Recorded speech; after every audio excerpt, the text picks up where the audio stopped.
Bismillahirrahmanirrahim. Assalamualaikum warahmatullahi wabarakatuh. Waalaikumsalam warahmatullahi wabarakatuh. Innalhamdulillah nahmaduhu wa nasta'inuhu wa nastaghfiruh wa na'udzu billahi min shururi anfusina wa min sayyiati a'malina. Man yahdihillahu fala mudilla lahu wa man yudlil fala hadiya lahu. Asyhadu an la ilaha illallah wa asyhadu anna Muhammadar Rasulullah. Pertama, puji syukur kehadirat Allah Subhanahu wa taala yang mana pada kesempatan siang hari ini kita dipertemukan kembali di ruang kelas 2B dalam keadaan sehat walafiat. Yang kedua, salawat serta salam semoga tercurahkan kepada junjungan Nabi kita Nabi Muhammad SAW yang mana telah membawa agama ini dari zaman jahiliyah menuju zaman yang terang-benderang seperti saat ini. Baik. Pada siang hari ini kita akan belajar bersama yang akan disampaikan mengenai diseminasi budaya positif yang akan disampaikan oleh Ibu Helena Kartika Fatma, Sarjana Pendidikan. Langsung saja untuk memulai pada pertemuan siang hari ini kita mulai dengan bacaan basmalah bersama-sama. Baik, untuk selanjutnya pembacaan ayat suci Al-Quran yang akan dibacakan oleh Ustaz Hamdan Al-Hafiz. Untuk waktu dan tempat dipersilakan.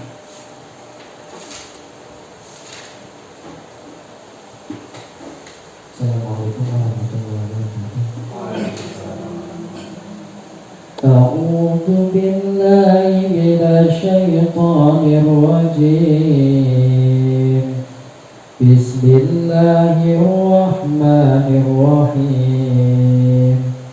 Qad aflahal mu'minun alladzina hum fi shalatihim khashi'un walladzina hum 'anil lagwi mu'ridun walladzina hum lizzakati fa'ilun walladzina hum li furujihim hafidun illa ala azwajihim aw ma malakat aymanuhum fa innahum ghayru malumin faman ibtagha wara'a dhalika fa ulaika humul 'adun walladzina hum li amanatihim wa ahdihim ra'un walladzina hum 'ala shalawatihim yuhafidun ulaika humul warithun alladzina yarithuna al-firdaus hum fiha khalidun. Sadaqallahul azim. Assalamualaikum warahmatullahi wabarakatuh.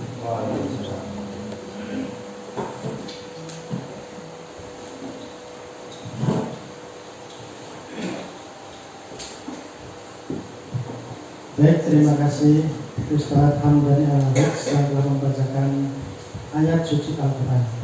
Langsung saja untuk inti kegiatan pada siang hari ini yaitu mengenai diseminasi budaya positif di dalam sekolah yang akan langsung disampaikan oleh Ibu Helena Kartika Fatma, Sarjana Pendidikan. Untuk waktu dan tempat dipersilakan.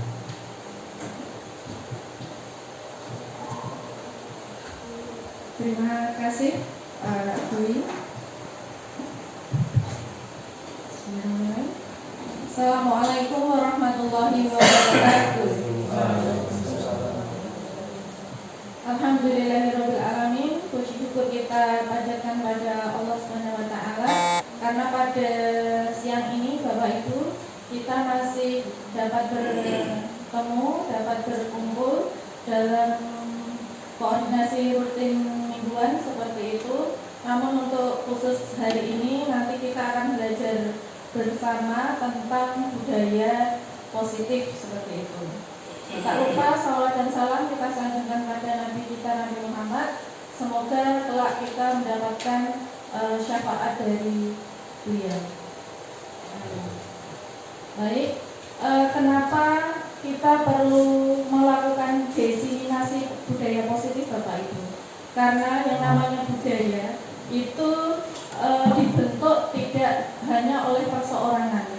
Jadi ini butuh kerjasama kolaborasi dari seluruh warga sekolah. Maka agar kita sama pemahamannya tentang budaya positif dan harapan-harapan pembiasaan seperti apa yang ingin kita ciptakan untuk anak-anak, maka diperlukan kegiatan diseminasi ini. Baik, untuk menyingkat waktu, saya mohon izin ya menyampaikannya sambil tidur. Selamat datang Bapak Ibu guru hebat. Mari belajar bersama, berkolaborasi, saling mendukung demi mewujudkan budaya positif di sekolah kita yang tercinta ini. Dalam budaya positif itu ada beberapa komponen inti Bapak Ibu. Seperti yang ada di layar, diantaranya adalah adanya perubahan paradigma belajar, kemudian disiplin positif, motivasi diri manusia, kebutuhan manusia, posisi kontrol, keyakinan kelas, dan segitiga restitusi. Ya, ini adalah komponen budaya positif, komponen inti yang akan kita bahas hari ini. Pembelajaran dengan paradigma baru ya. Kita tahu bahwasanya tujuan pembelajaran saat ini ya untuk di negara Indonesia itu harapannya untuk peserta didik itu dapat mencerminkan perilaku atau sikap yang sesuai dengan profil pelajar Pancasila ya. Kemarin kita sudah belajar bersama nih lagu profil pelajar Pancasila. Mari kita ulang bersama-sama Bapak Ibu. Ya, biar lebih semangat ya hari ini, biar tidak tegang ya. Ini kan kita sama-sama belajar. Oke, kita mulai 1, 2, 3.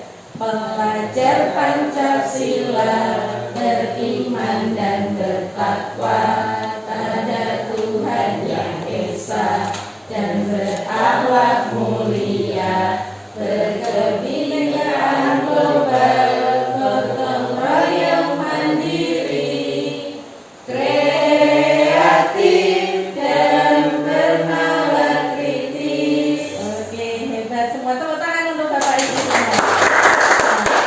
Itu adalah dimensi-dimensi dari profil pelajar Pancasila yang ingin kita lihat pada diri anak-anak. Disiplin positif. Apa arti disiplin? Tepat waktu. Tepat waktu. Mungkin ada pendapat lain? Ya, tepat waktu. Ya, kita memang sering mengaitkannya disiplin itu dengan tepat waktu, dan itu memang benar Bapak Ibu. Ya. Baik. Dalam budaya kita, makna kata disiplin yaitu sesuatu yang dilakukan seseorang pada orang lain untuk mendapatkan kepatuhan. Baik itu tentang disiplin waktu, kemudian mungkin seragamnya tertib, itu juga termasuk disiplin seperti itu. Nah, dan kita itu cenderung menghubungkan kata disiplin dengan ketidaknyamanan. Jadi kalau nggak disiplin nanti dapat hukuman seperti itu. Nah, Bapak Ki Hajar Dewantara menyatakan bahwa di mana ada kemerdekaan, disitulah harus ada disiplin yang kuat.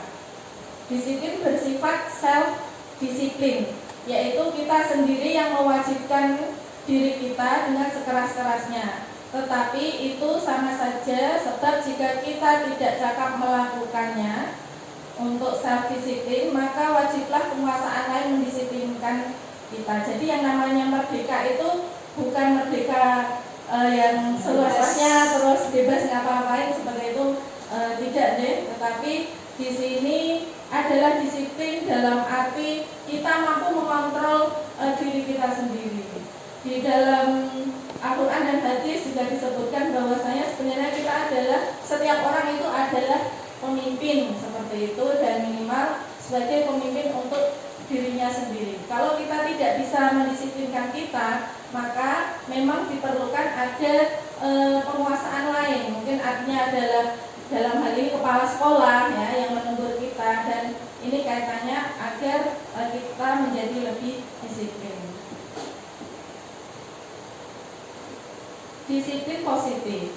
Sebagai pendidik, tujuan kita adalah menciptakan murid yang merdeka. Syarat utamanya adalah disiplin diri, sehingga mereka berperilaku sesuai nilai-nilai kebajikan dan memiliki motivasi intrinsik, motivasi dari dalam diri. Merupakan salah satu cara penerapan disiplin yang bertujuan untuk menumbuhkan kesadaran serta memberdayakan anak untuk melakukan sesuatu tanpa sokongkan, ancaman maupun hukuman. Baik, setiap kita berperilaku pasti ada alasannya ya, mungkin latar belakangnya. Dalam hal ini kita tinjau dari kebutuhan dasar manusia. Kebutuhan dasar manusia diantaranya adalah ada kebutuhan apa Bapak Ibu yang pertama? Bertahan hidup, betul. Lalu yang kedua, sayang dan rasa diterima. Yang ketiga, penguasaan. Yang keempat, kebebasan. Dan yang kelima, kesenangan. Nah, ini adalah kebutuhan dasar yang sangat dibutuhkan oleh setiap insan untuk manusia agar dia dapat hidup dengan nyaman.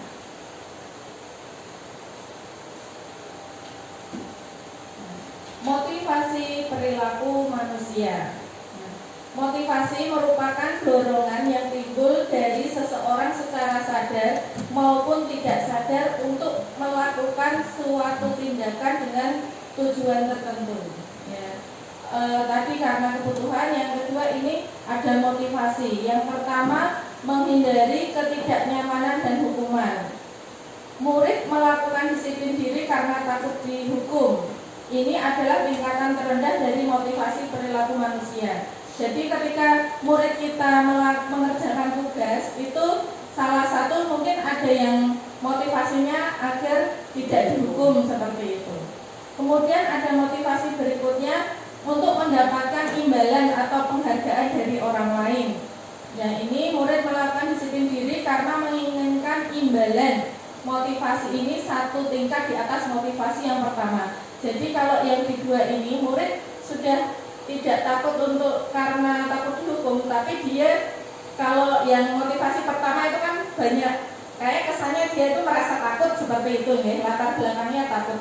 Tetapi kalau dua ini adalah harapan, jadi dia melakukannya dengan berharap mendapatkan hadiah seperti itu, misalkan mendapatkan bintang atau mendapatkan nilai yang bagus seperti itu.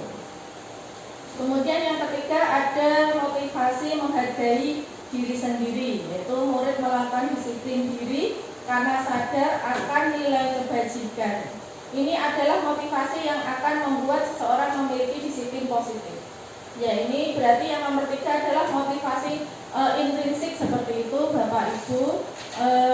Tidak lagi karena takut dihukum, tidak lagi karena mengharapkan imbalan, tetapi lebih kepada keyakinan kalau aku harus melakukan ini karena memang itu aku membutuhkan, seperti itu. Seperti ibaratnya orang minum di saat kehausan, seperti itu. Motivasinya memang untuk dirinya sendiri, dia sadar betul. Saya lanjutkan ke komponen berikutnya.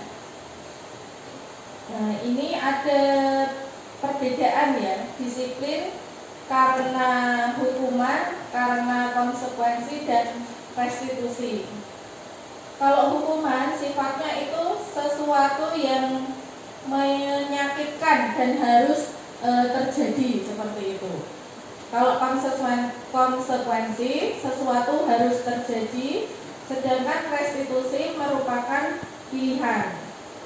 Kalau hukuman ini timbul perasaan tidak nyaman untuk murid, nah, dan ini anak terluka dalam jangka waktu yang panjang gitu ya, mungkin psikologis bisa seperti itu. Sedangkan kalau konsekuensi itu sifatnya hanya membuat anak tidak nyaman dalam jangka waktu yang pendek atau sementara. Berbeda dengan restitusi, ini menguatkan anak untuk dalam jangka waktu panjang. Kemudian untuk hukuman, korban mendapatkan keadilan. Kalau konsekuensi, korban bisa diabaikan. Sedangkan restitusi, korban mendapatkan ganti seperti itu. Lalu tentang hukuman, murid atau anak akan tersakiti. Kalau konsekuensi, murid atau anak dibuat tidak nyaman.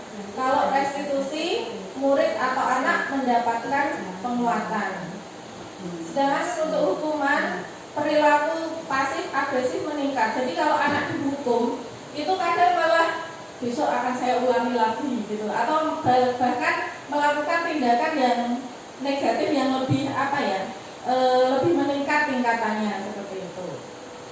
Sedangkan kalau konsekuensi ini penguatan hanya bertahan dalam jangka waktu pendek, sedangkan restitusi masalah terpecahkan. Dalam hukuman, sistem tidak akan berjalan bila murid tidak takut. Ya, kalau anaknya nggak takut, mau ada peraturan hukuman apa saja itu juga potensi untuk anak disiplin itu juga sedikit ya. Kita temui banyak anak-anak yang mungkin tidak menaati peraturan, itu mungkin di situ tidak ada tokoh atau hal yang membuat dia takut seperti itu, jika itu peraturannya bersifat hukuman. Kemudian untuk konsekuensi memerlukan monitoring dan supervisi terus-menerus dari guru, karena dari konsekuensi itu biasanya muncul dari kesepakatan dulu, kesepakatan kelas. Misalkan kamu misalkan tidak mengumpulkan tugas, maka konsekuensinya bagaimana, atau apakah dia menyelesaikannya di waktu istirahat atau mungkin dikerjakan setelah pulang sekolah sesuai dengan kesepakatannya. Tetapi kalau hukuman tidak mengerjakan tugas itu biasanya yang muncul salin 50 kali, nah kayak gitu. Kalau restitusi, murid belajar bertanggung jawab untuk perilakunya. Lanjut, untuk hukuman ini berlaku hanya pada sebuah institusi, tidak berlanjut pada kehidupan nyata, jadi hanya berlaku di tempat-tempat tertentu. Kemudian untuk konsekuensi membantu penerapan mengikuti peraturan yang ada di masyarakat. Sedangkan restitusi fokus pada pemecahan masalah dalam jangka waktu yang panjang. Kata-kata yang mungkin muncul ya untuk membedakan antara penerapan hukuman, konsekuensi dan restitusi. Kalau hukuman biasanya peraturannya adalah kamu tidak boleh makan di kelas. Jadi kamu harus, itu jadi menekankan peraturannya, terus langsung seketika itu guru itu memberikan hukuman yang hukuman itu bukan hasil kesepakatan, jadi masih perspektif atau sesuai dengan keinginan dari guru tersebut. Sedangkan kalau konsekuensi itu lebih mengingatkan, mungkin suaranya lebih pelan. Ini peraturannya apa ketika di kelas, kemudian mampukah kamu melakukannya, seperti itu. Jadi dikaitkan, jadi menarik anak-anak dengan peraturannya apa, terus anak-anak bisa menjawab. Nah itu terus apa konsekuensinya disesuaikan dengan keputusan kesepakatan bersama. Sedangkan kalau restitusi itu lebih kepada apa yang kamu yakini, jadi keyakinan anak tersebut. Kemudian apa yang bisa kamu lakukan untuk memperbaiki masalah ini. Misalkan dari anak makan di kelas ya, makan di kelas terus sampahnya berserakan seperti itu, menjadi gaduh. Kira-kira untuk memperbaiki kondisi sampah berserakan dan tidak fokus itu apa yang bisa dilakukan anak. Jadi anak mencari sendiri solusi untuk masalahnya. Kemudian perbedaan berikutnya untuk hukuman akan cenderung murid itu membenci peraturan. Kalau konsekuensi, murid akan menghormati peraturan. Sedangkan restitusi, murid akan menghormati dirinya dan orang lain. Nah, untuk sifatnya hukuman bersifat negatif, konsekuensi netral, sedangkan restitusi adalah positif. Ini contoh negatifnya, misalkan hukuman itu awas ya, awas ya, awas ya. Tidak memakai alas kaki, awas ya. Nah, kayak gitu tuh kurang baik. Tetapi kalau di konsekuensi mungkin lakukan apa yang saya katakan, silakan kesepakatannya dijalankan seperti itu. Kemudian untuk restitusi, apakah hal ini yang sesungguhnya ingin kamu lakukan seperti itu. Kemudian untuk hukuman, modenya paksaan, kemudian mendorong menyalahkan diri, dan konsep diri anak buruk ya. Anak merasa dirinya mungkin bersalah seperti itu. Kemudian untuk netral, stimulus respon, mendorong kepatuhan, konsep diri baik. Sedangkan untuk restitusi, teori kontrol, mendorong disiplin positif dan konsep diri anak kuat. Ya, yang intinya ini ada beberapa perbedaan lagi antara hukuman, konsekuensi dan restitusi ini. Kalau hukuman, murid atau anak belajar menyembunyikan kesalahan, jadi dia sembunyi-sembunyi. Kemudian juga mencoba mengontrol anak dengan penguatan negatif. Kemudian dampak pada murid akan marah, merasa bersalah, rendah diri dan mungkin mengasingkan diri. Kemudian tiba-tiba tidak diharapkan atau sangat melukai. Hukuman dibuat guru, kemudian menyakitkan. Guru menjalani konsekuensi dengan menyalahkan, mengkritik, menyindir, dan merendahkan. Ini ciri-ciri hukuman seperti itu. Kalau ciri-ciri di konsekuensi yang membedakan dengan hukuman, ini murid belajar taat pada peraturan, kemudian mencoba mengontrol anak dengan penguatan positif. Di sini anak kehilangan hak, waktu jeda, seorang diri dan penahanan seperti itu. Kemudian sudah diketahui, masuk akal karena ini kesepakatan dibuat bersama oleh guru dan murid. Dan ini membantu guru menyatakan peraturan, melakukan peringatan dan menerapkan konsekuensi. Sedangkan untuk restitusi, ininya murid belajar memecahkan masalah sendiri, anak paham bahwa dirinya sendiri yang memegang kendali kontrol, murid tidak kehilangan waktu namun bersemangat untuk memperbaiki diri berupa undangan untuk mengadakan restitusi, kemudian dibuat oleh murid. Ya, ini kalau hukuman dibuat guru, konsekuensi dibuat bersama antara guru dan murid. Kalau restitusi itu anak yang membuat sendiri solusi untuk tindakan yang dia lakukan. Tentunya kalau di usia SD apalagi kelas bawah itu ya tetap kita mengaitkannya memancing dengan keyakinan kelas atau kesepakatan serta nilai-nilai keluhuran kebajikan universal yang kita sepakati berlaku di SD kita, di SD Islam Integral Lukman Al-Hakim Purwodadi.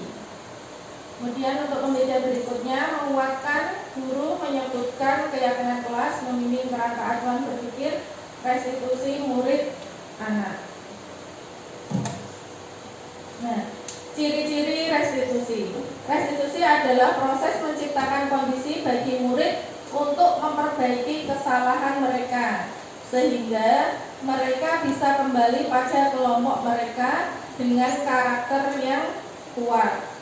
Ciri-ciri restitusi: bukan menebus kesalahan inti, memperbaiki hubungan, tawaran bukan paksaan, menuntun untuk melihat ke dalam diri, mencari kebutuhan dasar yang mendasari tindakan, fokus pada karakter bukan tindakan, serta menguatkan dan fokus pada solusi. Ini contohnya penerapan contoh kasus siswa yang tidak mengerjakan PR ya. Untuk hukuman mungkin guru ini sikapnya berdiri, menghukum berdiri di depan kelas atau menulis di buku tulis berjanji tidak akan lupa mengerjakan PR sebanyak 100 kali. Nah, guru marah dan murid menjadi takut. Kamu maju nih, kok tidak mengerjakan PR? Silahkan maju. Nah, berdiri. Nah, itu masuk hukuman. Kalau digitukan, misalkan Pak Joni masih jadi murid, perasaannya gimana? Ya, perasaannya takut ya. Perasaannya takut. Tapi berbeda, ini misalkan konsekuensi. Nah, guru memberikan konsekuensi untuk mengerjakan PR pada saat jam istirahat. Ini tentunya sudah melalui kesepakatan ya. Guru tegas dan murid menghormati itu. Jadi misalkan Budi, ini bagaimana kamu tidak mengerjakan PR? Tahu konsekuensinya? Tahu. Ya. Terus anak-anak biasanya mengucapkan konsekuensinya apa? Mengerjakan saat istirahat. Iya, mengerjakan saat istirahat. Jadi guru tidak masih terlihat wibawa, jadi tidak marah-marah, tapi tegas seperti itu. Berbeda dengan restitusi, yaitu guru menanyakan keyakinan kelas dan membantu siswa menyelesaikan masalahnya. Guru terbuka dan siswa menghormati dirinya dan orang lain. Nah, ini juga masih dengan postur yang tegas seperti itu. Untuk keyakinan kelas ditanyakan, misalkan Awan, ini kamu tidak mengerjakan PR. Apakah tidak kamu sudah sesuai dengan keyakinan kelas kita?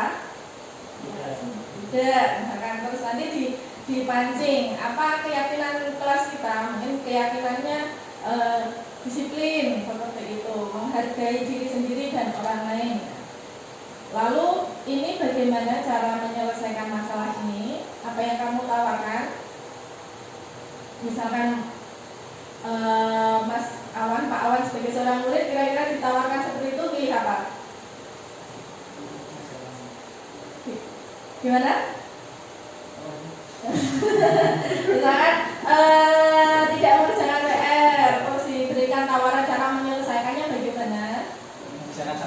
Mengerjakan saat istirahat. Yang menarik di sini restitusi itu mungkin kalau Pak Awan gitu ya, mengerjakan saat istirahat ini berbeda dengan Pak Aksel. Pak Aksel apa misalkan? Kalau dulu jadi murid terus lupa, kalau ditawarkan seperti itu solusinya gimana? Solusi Tambah PR lagi. ya mungkin bisa nambah PR biar bisa kayak kasih introspeksi juga gitu. Oh, iya. Berarti Berarti beda sih murid sekarang. ya, jadi itu solusinya setiap orang bisa berbeda ya. Ada yang mungkin saya ingin mengerjakannya di saat istirahat, ada yang menantang dirinya sendiri. Saya beri PR lagi Bu, nanti agar saya semakin semangat. Jadi bisa beda-beda. Ya, kalau hukumannya dari guru yang membuat, konsekuensi itu dari kesepakatan. Kalau restitusi itu anak sendiri yang memilih seperti itu. Dan tentunya kita sebagai guru juga harus bisa mengarahkan ya. Jangan merdeka tapi tadi merdeka yang disiplin seperti itu.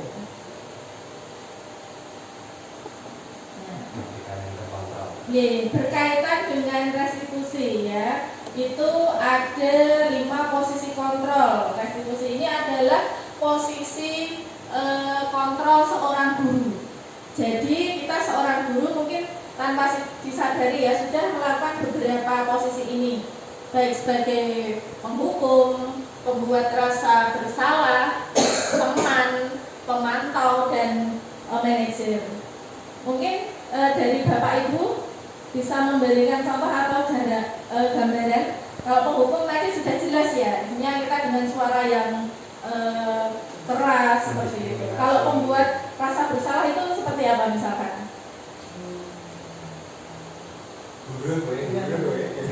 Gimana Bu? Dengan menanyakan kesalahannya, apakah ini salah atau enggak, apakah sudah melanggar atau enggak. Oh iya, betul. Membuat rasa bersalah pada diri anak itu muncul gitu ya Bu ya. Kemudian kalau teman, kita sebagai kayak memposisikan diri kita kepada teman anak-anak itu biasanya seperti apa? Mungkin dari kata-katanya contohnya. Nah, kalau teman itu akrab atau formal? Akrab. Jadi untuk kata-kata nanti mungkin cenderung akrab seperti itu. Kemudian ini pemantau dan manajer. Ini adalah ilustrasi gambar ya. Penghukuman kita ibaratkan fluid seperti itu. Kemarin saya ngobrol dengan guru PJOK seperti itu. Katanya untuk mengarahkan murid itu gampang Bu. Cukup satu tiupan peluit. Nah, pasti nanti semuanya kumpul. Nah, itu artinya kontrolnya itu masih di guru. Ini ada ilustrasi pembuat rasa bersalah, kemudian teman, ini pemantau. Nah, ini pemantau pakai keker, kacamata. Nah, ini sebagai manajer. Ada 5 posisi. Contoh kasus siswa datang terlambat, menghukum. Kamu ini selalu saja terlambat, selalu saja. Nah, itu, jadi itu anak sudah intinya itu dihakimi seperti itu. Kamu pasti terlambat. Itu penghukuman. Tapi kalau membuat rasa bersalah, misalkan ini biasanya bahasanya lebih lebih lembut. Kamu kan sudah berjanji toh dengan ibu tidak terlambat lagi. Ini bu guru kecewa, kamu nggak kasihan sama bu guru. Mungkin nanti guru ditegur kepala sekolah, kelasnya nggak tertib, nah, kayak gitu. Tuh jadi membuat anak merasa bersalah. Tapi kalau sebagai seorang teman itu biasanya ya sudahlah, kamu terlambat terus ya masuk, nggak apa-apa. Nanti urusan tentang absen keterlambatan nanti bapak yang ngurus, nah, kayak gitu. Jadi anak-anak santai, gurunya juga santai ke anak. Kemudian posisi pemantau itu mungkin dengan gestur yang tegas menyatakan, wah peraturannya apa yang telah kamu lakukan, sanksinya, konsekuensinya apa. Kemudian kalau manajer, apakah kamu mengetahui kesalahanmu? Nah, itu kata-kata yang bisa digunakan. Kemudian bagaimana kamu akan memperbaiki masalah ini? Dari 5 posisi kontrol ini, posisi manakah yang paling sering Bapak Ibu gunakan? Kalau Pak Awan, banyak teman. Oh ya, teman, manajer, pemantau ya. Jadi bisa lebih dari satu. Gitu ya? Penghukum, teman, pemantau, manajer. Ya, karena matematika ya. Ada penghukum, ada ya teman, pemantau, manajer. Kalau Bu Suli, biasanya pakai yang mana Bu Suli? Kelas Bu Suli. Saya itu sering tahu nama. Kemudian kita sepakat, saya kenalkan sepakatannya itu apa? Berarti apa tuh? Ini Bapak Ibu. Pemantau ya, pemantau ini pemantau. Kalau Bu Fitria, biasanya seringnya di mana Bu? Membuat rasa bersalah sama pemantau. Membuat rasa bersalah dan memantau. Kalau Bu Fitri? Saya melihat anaknya itu lucu, Kadang pemantau, kalau untuk Saka itu teman. Ya, jadi tidak semua posisi itu tepat untuk semua anak kan ya. Jadi menyesuaikan. Kalau Bu Sri apa Bu Sri? Biasanya Bu Sri? Seringnya teman. Seringnya teman dan menghukum. Seringnya teman dan menghukum. Bu Rizky apa Bu Rizky? Kalau saya ya lihat anaknya dulu. Lihat anaknya Kalau dulu sudah ya. sering berkali-kali diingatkan, masih kan berarti ya masih sebagai awalnya teman, nanti berlanjut ke pemantau. Oh gitu. Dari ke Lanjut manajer. lagi ke penghukum. Enggak, lanjut ke manajer. Jadi ada ternyata unik sekali ya. Bisa untuk inspirasi saya juga. Jadi Bapak Ibu tidak hanya menerapkan satu posisi kontrol, ada yang mempertimbangkan waktunya, ya, kemudian anaknya, dan juga mungkin tingkat kesalahannya. Kan kadang ada anak yang membutuhkan memang sangat bimbingan yang tidak bisa kita hukum, ya mungkin kita pakai posisi yang lain. Mungkin kalau yang anak kelas 6 itu kelas atas memang sering untuk pemantau seperti itu. Lalu bagaimana posisi mana yang paling baik? Nah, nanti kita lanjutkan. Dan posisi paling baik adalah di posisi apa Bapak Ibu? Menurut Bapak Ibu? Dalam kondisi misalkan anak-anaknya sama, pemantau atau manajer. Kalau pemantau itu kita harus punya data ya. Ini kamu datang terlambat, kita harus mengawasi. Kalau dia memilih mengerjakan tugas istirahat, kan kita sebagai guru harus juga punya konsekuensi mengawasi kan, seperti itu. Untuk yang disarankan adalah sebagai posisi manajer seperti itu. Tapi biasanya kalau manajer itu memang benar Bu Risti sudah melakukan apa ya? Ya dia bisa pemantau juga ada di kontennya itu. Teman juga ada berkaitan dengan cara mungkin berkomunikasi. Kemudian kita juga perlu juga mengarahkan ya tentang tindakan-tindakan positif yang mungkin sebagai alternatif. Kita tidak mendikte anak, memang mungkin beberapa anak membutuhkan gambaran dari kita. Nah, untuk bisa melaksanakan posisi manajer ini kan menanyakan tentang keyakinan nih. Ini kita akan belajar tentang keyakinan kelas ya. Mengapa keyakinan kelas? Mengapa tidak peraturan kelas saja seperti itu. Jadi sekarang kita mencoba membuat keyakinan kelas, bukan peraturan kelas. Karena nih, sebagai contoh, mengapa ada peraturan menggunakan helm bagi pengendara motor? Mengapa ada peraturan jaga jarak dan menggunakan masker saat pandemi? Nah, kalau orang menggunakan helm, ada yang tidak suka pakai helm di sini? Ada yang selalu pakai helm? Ya. Pak Joni, alasannya kenapa? Untuk melindungi ya, keyakinan ya bahwa keselamatan itu penting seperti itu ya. Kalau Pak Awan lebih nyaman ya.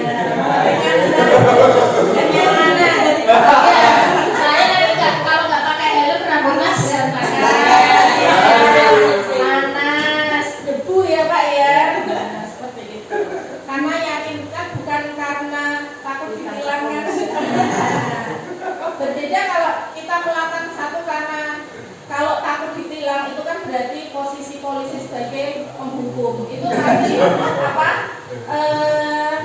banyak masih ditemui orang-orang yang tidak memakai helm. Berbeda Pak Joni dan Pak Awan ketika pakai helm itu pas itu ya nggak karena nanti mereka ketemu polisi seperti itu ya tanpa ada polisi, tapi sudah yakin di dalam dirinya bahwasanya itu adalah hal yang penting. Begitu juga dengan keyakinan kelas, itu anak-anak melaksanakan karena itu sudah menganggap bahwa itu adalah hal yang penting yang harus dilakukan untuk kebaikan mereka sendiri.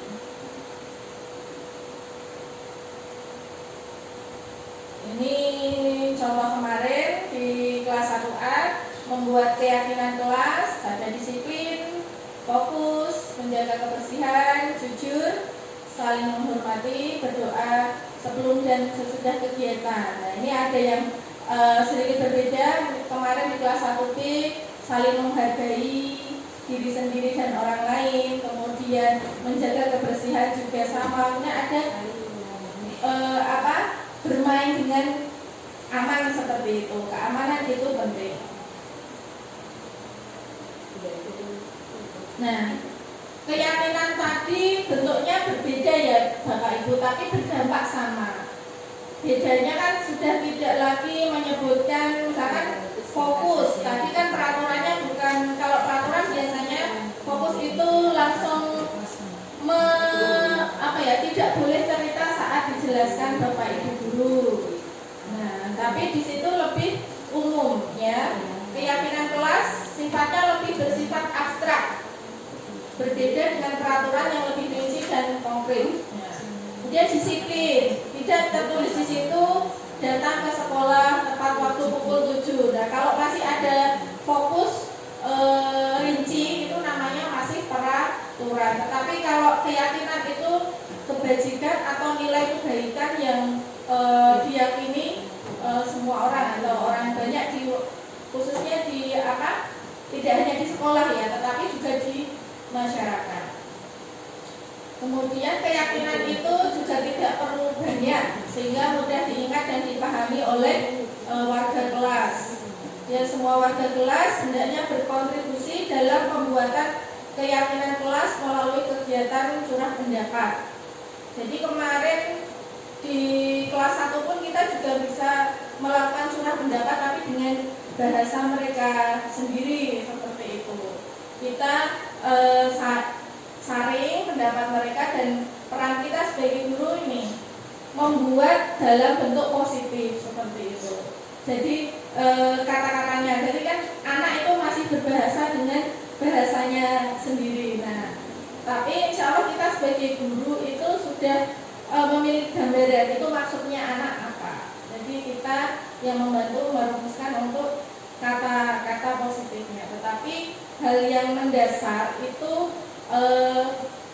diyakini anak. Misalkan kalau berbuat salah harus mengucapkan minta maaf seperti itu kata anak-anak. Nah, itu karena itu masih bersifat fokus atau rinci, maka kita bisa kaitkan dengan mungkin menghargai orang lain seperti itu. Kemudian kalau minum tumpah harus dilap, harus dipel. Nah, itu kita kaitkan ke anak-anak, kita arahkan berarti menjaga kebersihan atau mungkin bisa dikaitkan dengan tanggung jawab seperti itu. Kalau di tahap awal mungkin kita ini, jadi keyakinan kelas kita apa, kemudian di bawahnya di breakdown mungkin kasus-kasus yang sering terjadi. Karena ini adalah tentunya anak-anak juga berproses ya antara keyakinan kelas dari tata tertib, kesepakatan ke keyakinan kelas.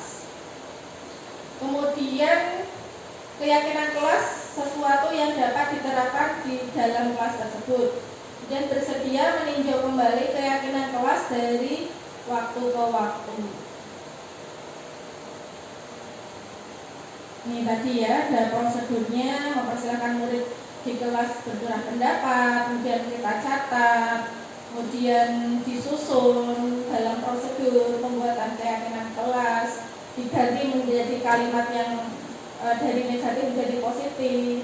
Kemudian kita lihat kembali daftarnya, kita tinjau lagi. Nah, ini kaitannya agar memang benar-benar diyakini. Nah, setelah keyakinan kelas dibuat, maka semua warga kelas dipersilakan meninjau ulang dan menyetujui dengan menandatangani keyakinan kelas tersebut, termasuk guru dan semua murid. Jadi kalau kita itu sebenarnya dulu kayak mirip SOP seperti itu, ditandangani kepala sekolah, kita tanda tangani seperti itu.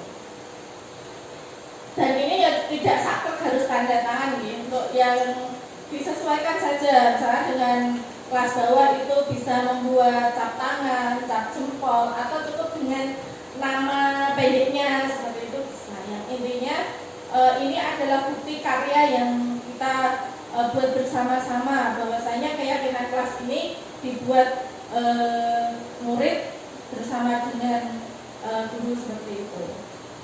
Untuk keyakinan kelas selanjutnya bisa dilekatkan di dinding kelas di tempat yang mudah dilihat semua warga kelas. Ini jelas-jelas sebagai aransi. Untuk aransi kelas kita harapannya adalah aransi yang literat, jadi bukan hanya nempel tanpa tujuan, hanya nempel-nempel saja, hanya estetika itu penting, tetapi kita buat untuk aransi kelas kita itu sesuatu yang bermakna, ada literasinya, ada ilmunya seperti itu.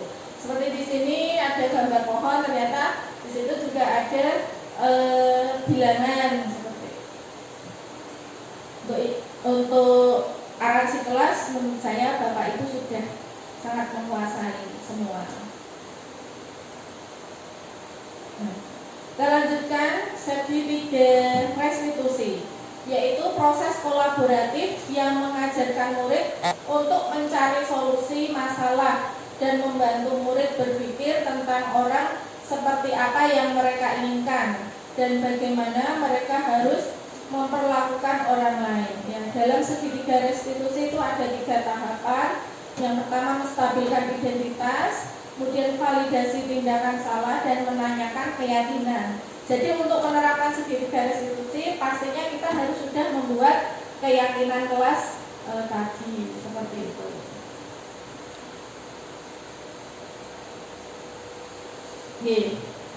Menstabilkan identitas itu artinya itu membuat mungkin anak-anak yang sedang dalam masalah ketika kita ajak ngobrol itu kan emosinya belum stabil ya Bapak Ibu, masih mungkin ada yang masih sangat sedih, masih marah seperti itu. Ini saya bacakan, masih distabilkan ini agar kita nanti bisa ketika diajak ngobrol seperti itu masih bisa nyambung. Kalau dia emosinya tidak stabil itu tidak akan bisa kita ajak untuk sharing karena nanti intinya kita akan dari hati ke hati. Kemudian validasi tindakan salah itu memastikan memang apa yang anak-anak lakukan tadi seperti itu. Kemudian mungkin setelah itu kita menanyakan keyakinan. Dari tadi yang kamu lakukan sudah sesuai dengan keyakinan kelas kita atau tidak seperti itu. Sebenarnya nanti ada video tapi padam lampunya. Ini padam listrik ya Pak ya? Padam listrik. Yang intinya tadi di dalam video ini ada contoh praktek dalam melaksanakan segitiga restitusi, yaitu misalnya dari anak datang terus ditanya, misalkan saya terapkan saja ya segitiga restitusi ke Pak Aksel seperti itu ya. Saya anggap dengan muridnya ya Pak ya. Nah, tahap pertama adalah menstabilkan identitas. Ini ceritanya ya. Ceritanya Pak Mas Aksel ya, ini jadi murid ya dari Mas Aksel sekarang kelas 6 seperti itu. Sekarang kelas 6 dan saat ulangan ya, saat ulangan dia melihat ada teman yang mencontek seperti itu. Ada teman yang mencontek, kemudian nilainya ternyata lebih bagus ya. Biasanya kok lebih bagus, oh ternyata nyontek. Nah itu marah, ya, marah berkelahi sampai ada mungkin contekan atau apa. Nah itu kelasnya menjadi gaduh seperti itu. Intinya karena sebelumnya diingatkan baik-baik itu anaknya nggak mau.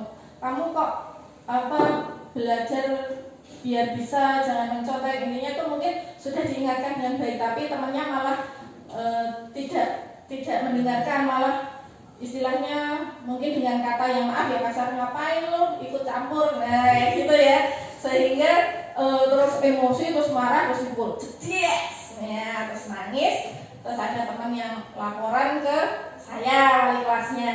Nah ini saat istirahat atau mungkin setelah itu dipanggil. Ketika dipanggil dia kira-kira masih muarah atau bagaimana? Ketika seperti itu perasaannya gimana Mas itu? Masih marah ya Mas? Masih marah. Nah di sini kita menerapkan stabilkan identitas dulu. Baik Mas Aksel, tahu ya kenapa dipanggil Bu Guru ke sini? Nah, mungkin dia masih cerita marah-marah ya, saya diingatkan dengan baik, tapi malah ngomong gini-gini, saya malah diejek seperti itu.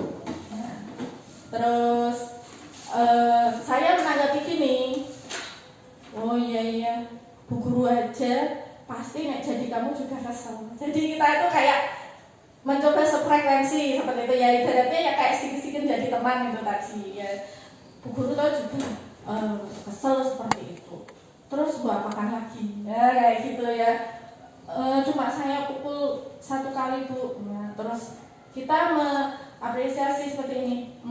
Ya, kamu pukul sekali saja ya.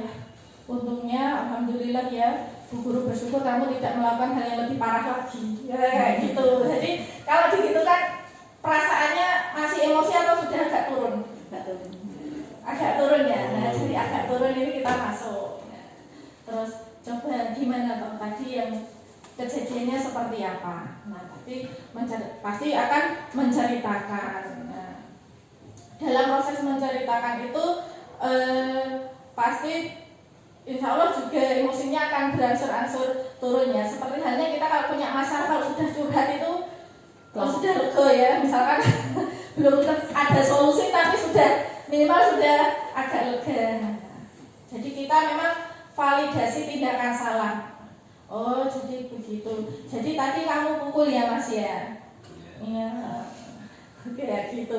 Jadi kita memang menyadarkan kalau dia itu tindakannya adalah seperti itu, dia yakini dan bagaimana caranya yakin kalau memang yang dia lakukan itu salah seperti itu.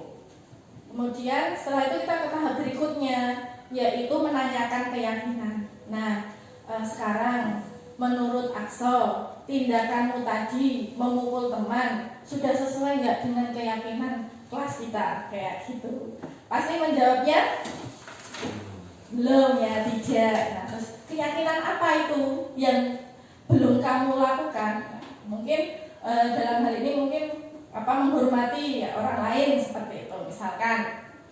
Nah, lalu bagaimana ini?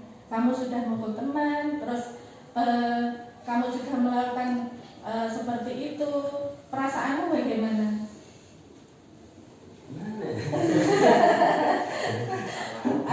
Antara salah dan benar. Ya, antara salah dan benar. Tetapi ada mungkin kesalahan seperti itu ya. Kalau kamu menjadi orang yang seperti itu dengan memukul teman, itu kamu bangga nggak dengan kamu menjadi seorang seperti itu yang suka mukul teman seperti itu? Enggak ya. Kira-kira nih bagaimana kita menyelesaikan masalah ini? Yeah. Bagaimana kita menyelesaikan masalah ini? Mungkin bisa didiskusikan ulang atau gimana gitu. Nah, ya, mungkin bertemu dengan anaknya, dipertemukan seperti itu. Lalu mungkin apa lagi? Ya ngobrol, minta maaf segala macam. Nah ya, minta maaf segala macam. Nah itu tadi berdarah nggak temannya? Lecet aja. Ini gimana? Ini lecet. Baiknya gimana nih? Lecet ini. Coba nih. Baiknya gimana? Ya diobati. Ya diobati. Apakah Mas Aqsa bersedia membantu Bu Guru mengobati temannya? Insya Allah. Insya Allah. Ya, hebat sekali Bu Guru. Bangga kalau kita kasih sentuhan. Kalau itu kalau kita ya misalkan ya misalnya kelas bawah, kelas atas ya mungkin bangga. Misalnya kita berikan gestur, guru tuh bangga sama kamu. Sebagai seorang yang bertanggung jawab, mau mengakui kesalahan dan mencari solusi. Dan guru doakan semoga besok ya Mas Aqsa dapat kemudahan dari Allah, tambah pinter. Meskipun nanti insya Allah Bu Guru juga akan tetap ngobrol, memanggil teman yang tadi seperti itu. Jadi kan ketika nanti ada permasalahan yang sama, kira-kira sikap Aqsa sama nggak?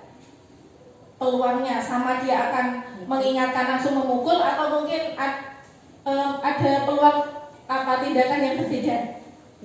Berbeda ya, mungkin tindakannya tidak lagi memukul, mungkin dia menahan diri terus menyampaikannya ke guru seperti itu.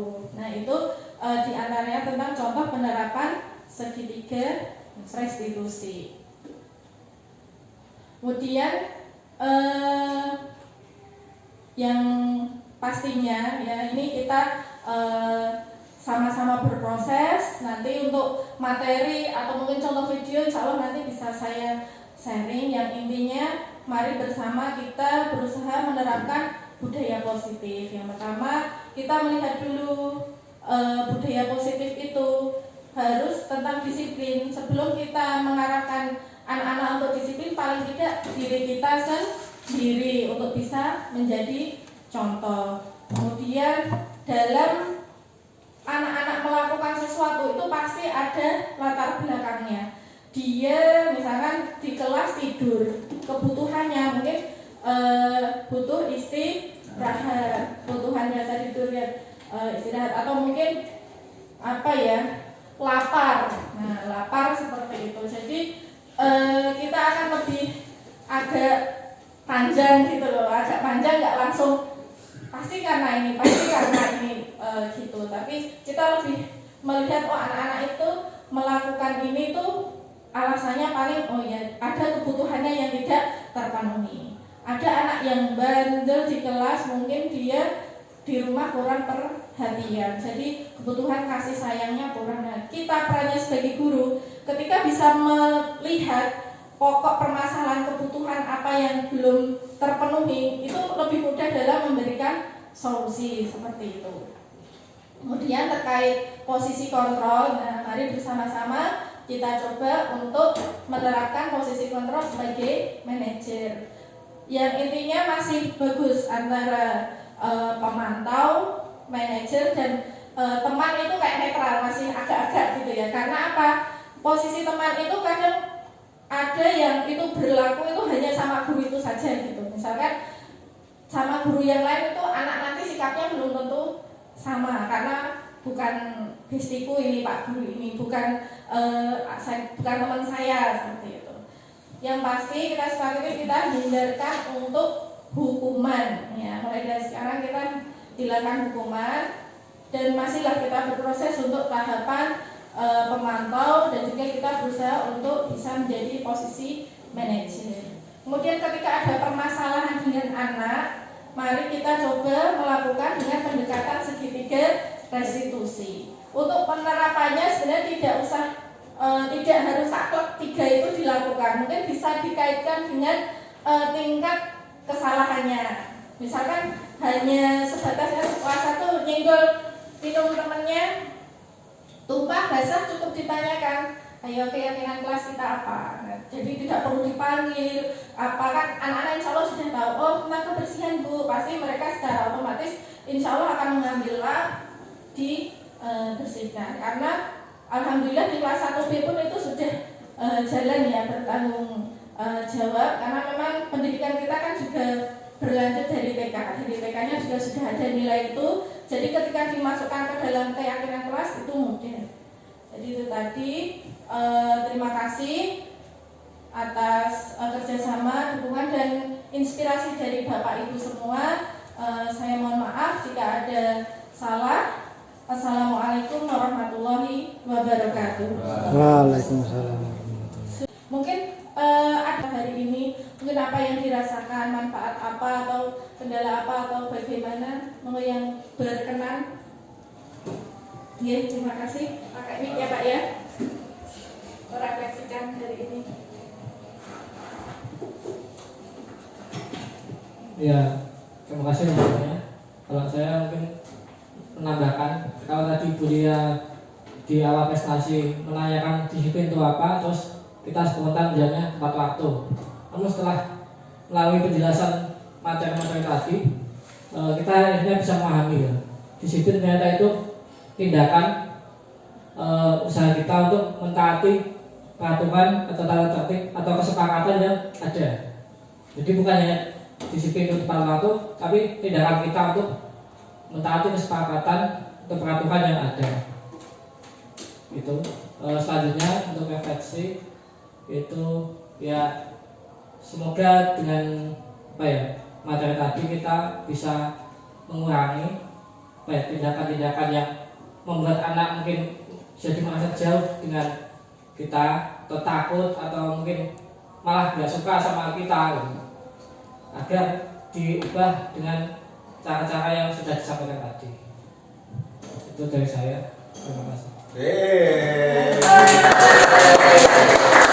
Saya nggak kepikiran loh Pak.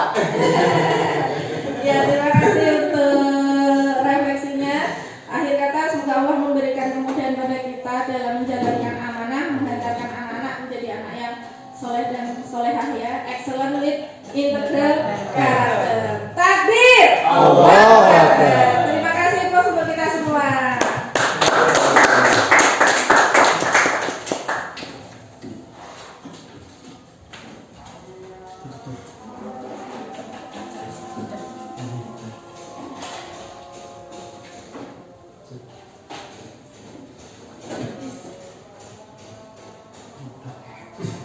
Baik, terima kasih untuk pemaparannya dari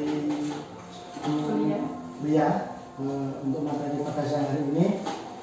Mari kita tutup pada kegiatan siang hari ini dengan bacaan alhamdulillah dan doa kafaratul majelis. Alhamdulillah. Amin.